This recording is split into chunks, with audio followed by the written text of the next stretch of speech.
지금까지 이야기했던 앱, 웹, 온라인 서비스 개발을 위한 기획의 산출물에 대해서 정리해 보도록 하겠습니다. 이 영상에서의 산출물은 제가 앱의 기획을 진행을 하면서 필요하다 생각하는 것들을 기획의 효율성 측면에서 정리한 것이라는 점 미리 말씀드립니다. 각 산출물은 기획의 흐름상 연결성을 가지고 있습니다. 앞의 산출물은 뒤의 산출물 작업에 도움이 됩니다. 이런 이유 때문에 제가 경험한 많은 문제 있는 개발 프로젝트에서는 요구사항에서 바로 작업된 스토리보드가 중심에 있었습니다. 지금 보이는 그림은 이전 콘텐츠에서 앱의 개발 기획의 흐름, 요것들을 정리한 것입니다. 빨간 전선안의 흐름이 기획 업무에 대한 내용이고, 왼쪽의 WBS와 일정 관리는 기획의 목표를 달성하기 위한 계획과 통제의 성격상 PM 업무와 연결되는 것입니다. 이렇게 보이듯이 기획자의 업무는 PM의 업무와 연결돼서 전반적인 프로젝트의 운영과 관리에 영향을 주게 됩니다. 앞의 내용을 기획자의 작업만으로 한정하여 세부적으로 정리하면 화면과 같습니다. 앱의 개발의 어떤 요구사항을 바탕으로 화면 정의와 기능 정의가 정리됩니다. 스토리보드는 화면 정의를 중심으로 만들어지는 내용과 기능 정의를 바탕으로 만들어지는 스토리보드로 크게 구분을 할 수 있습니다. 간단한 앱이나 웹 같은 경우에는 화면 정의나 기능 정의를 함께 해서 스토리보드를 작성해도 크게 문제가 될 것이 없을 수 있습니다. 그런데 규모가 큰 앱이나 웹 개발 같은 경우에는 이렇게 되면 스토리보드가 굉장히 복잡해지고 난잡해지는 경향이 있습니다. 항상 모든 문제가 복잡함에서 나온다는 점에서 이러한 스토리보드는 개발을 진행하는 데 있어서 조금 문제가 될 수 있습니다. 여담으로 그래서 일 못하는 사람은 간단한 일도 복잡하게 한다. 이렇게 얘기하는 게 아닐까요? 자, 이에 대한 해결책은 프로젝트 특성에 따라 적절하게 스토리보드를 구분해서 대응하는 방법밖에는 없습니다. 화면 정의 중심 스토리보드는 화면 설계라고 하기도 하고요.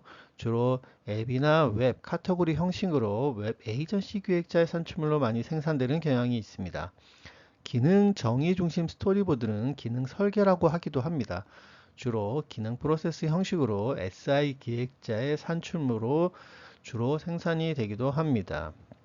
그러면 프로젝트의 성격에 따라서 어떠한 형식의 스토리보드를 중심으로 해서 작성을 하고 개발에 어떤 보완이 되는 개발 부분은 어떤 식으로 정리해 나갈지를 결정해서 작업을 하면 문제가 없을 것 같습니다. 그 화면에 예시된 요구사항은 이전에 제가 미크론 프로젝트를 했을 때 고객과 1회 미팅 후 작성한 요구사항 초안 문서 내용의 일부입니다.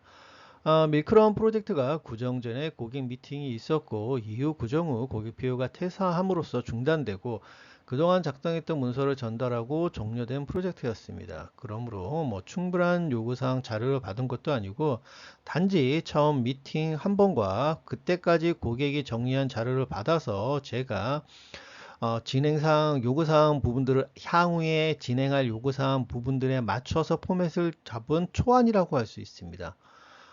꼭 요구사항을 지금 예시된 화면처럼 할 필요는 없습니다. 저도 프로젝트나 고객의 요구사항 내용에 따라서 양식을 달리 작성하니까요. 만약 고객이 원하는 양식이 있으면 그렇게 맞춰도 되고요. 개발사가 관리하는 양식이 있다고 하면 그렇게 해도 큰 문제가 되지는 않습니다. 중요한 것은 요구사항을 통해 개발할 앱과 웹의 범위와 내용을 분명히 파악할 수만 있으면 됩니다.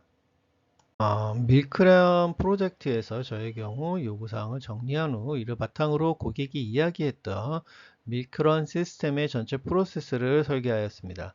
보통 앱의 전체 구조를 설계하나 밀크런 같은 경우에는 프로세스 흐름으로 이루어진 서비스므로 화면과 같이 작성한 것입니다. PPT에서 작성을 하여 흐름은 전체 한 2페이지 정도로 정리가 되었고요. 나머지 부분은 뒤에 뒷페이지에 연결됩니다. 앞 화면에 이어진 밀크런 프로세스로 이렇게 두 개를 합치게 되면 전체적인 흐름을 대략적으로 다 정리한 내용이 됩니다.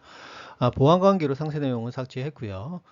이렇게 정리할 수 있다 정도로만 보시면 될 듯 합니다. 이렇게 전체 앱이나 웹 구조 프로세스를 정리하며 각 파트에서 발생하는 세부 프로세스를 따로 또 정리하고 설계하게 됩니다. 이렇게 하면 웹 기능 프로세스 및 앱이 어떻게 작동되는지 전반적인 흐름을 다 정리할 수 있게 됩니다. 이를 바탕으로 어떻게 앱이나 웹을 개발해 나갈지를 구체적인 설계를 해 나가게 됩니다. 저기 보이는 화면은 다른 앱에서의 서비스 구조를 설계한 예시 내용입니다. 세부 기능 프로세스로 회원 관련 프로세스, 건강 데이터 처리 프로세스, 상품 지정 관리 프로세스, 구물 프로세스 등을 이 화면을 보고서 추가적으로 정리해 나가게 됩니다. 이렇게 정리된 프로세스들을 바탕으로 개발을 하게 되고요. 중요한 것은 어떤 시기든지 개발해야 할 어떤 목적 앱의 서비스를 한눈에 파악할 수 있어야 한다는 점입니다.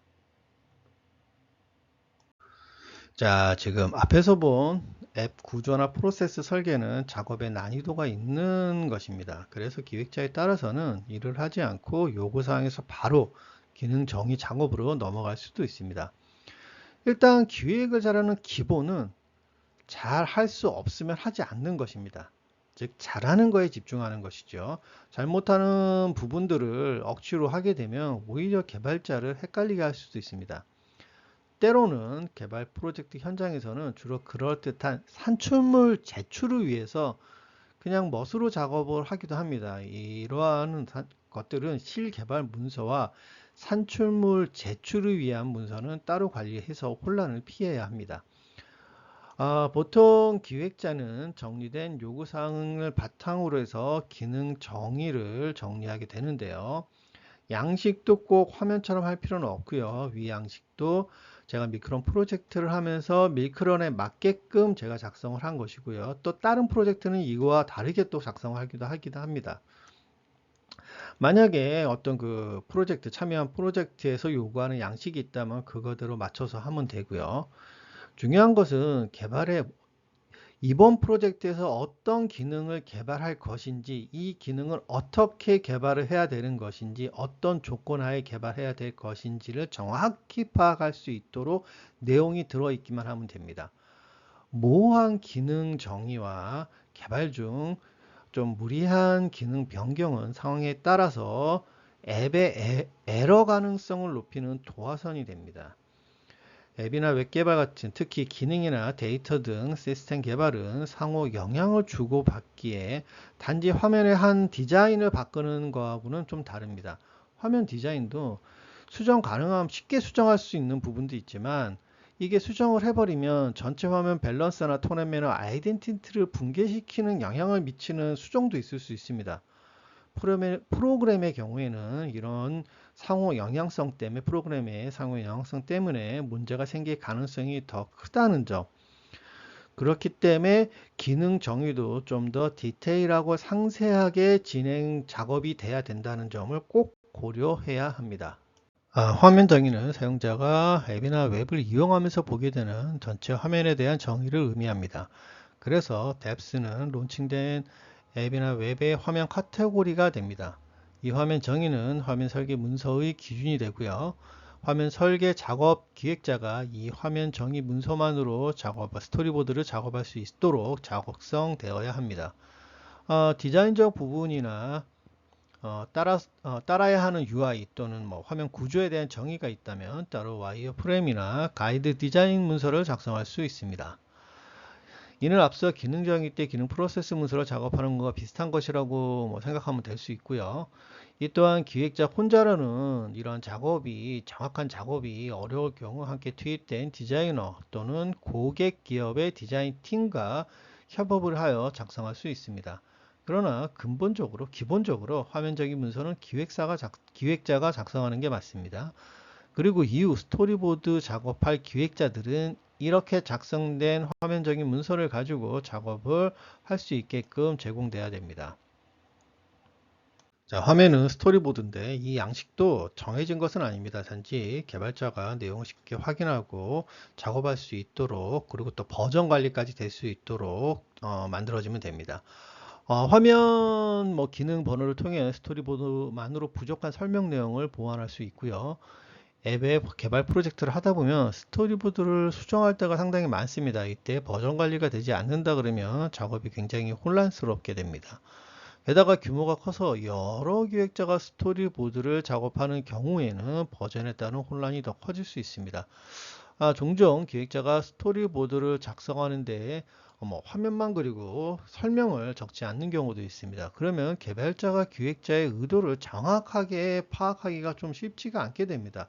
반드시 필요한 화면의 어떤 설명 내용, 기능이 어떻게 작동하는지에 대한 부분들은 적어주는 것이 좋습니다.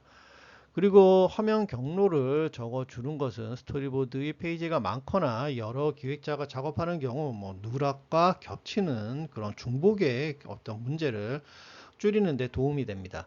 물론 화면 번호를 통해 정리할 수도 있지만 기능의 흐름을 정리하는 경우 종종 화면이 겹치거나 빠질 수도 있게 되기 때문입니다. 자, 화면 정의를 보면 화면 경로를 쉽게 알 수도 있지만 최대한 스토리보드만으로 개발자들이 작업할 수 있게 작성하는 것을 원칙으로 합니다. 꼭 필요한 경우에만 개발자가 화면 정의서, 기능 정의서를 참고할 수 있도록 스토리보드는 작성을 해야 합니다. 지금까지 내용을 보고 다시 맨 처음에 나왔던 기획의 흐름을 보시면 이해가 더 쉬울 것입니다. 잠깐 한번 보고서 넘어가도록 하겠습니다. 이상 정리된 기획 산출물은 제가 그 프로젝트를 진행을 한 경험을 통해서 정리한 것입니다. 꼭 이렇게 해야 된다 이런 건 아니고요. 제가 경험상 이렇게 기획을 했을 때 좀 더 완성도가 높아졌고 문제가 좀 줄어들었다. 이런 점에서 제가 공유를 드리는 것이라고 생각해 주시면 좋을 것 같습니다. 많은 프로젝트가 어떤 앱의 개발을 요구사항 미팅 후 바로 스토리보드로 바로 들어가는 그런 기획을 많이 진행을 합니다. 이런 것은 어떤 앱이나 웹 개발이 아니라 기획이라는 개념 관점에서도 얼마나 초보적인 것인지를 경력이 있는 기획자라면 알고 있을 것입니다. 스토리보드는 수많은 개발 관련 기획 문서들 중에서 문서들을 토대로 해서 만들어진 최종 문서라고 보는 것이 맞습니다. 과정, 즉 흐름이 없는 기획이 얼마나 허술하고 문제가 많은지 기획이라는 단어가 갖고 있는 뜻에 내포하고 있기도 합니다. 자, 오늘도 좋은 하루 되시고요. 다음에 또 다른 컨텐츠로 찾아뵙도록 하겠습니다. 감사합니다.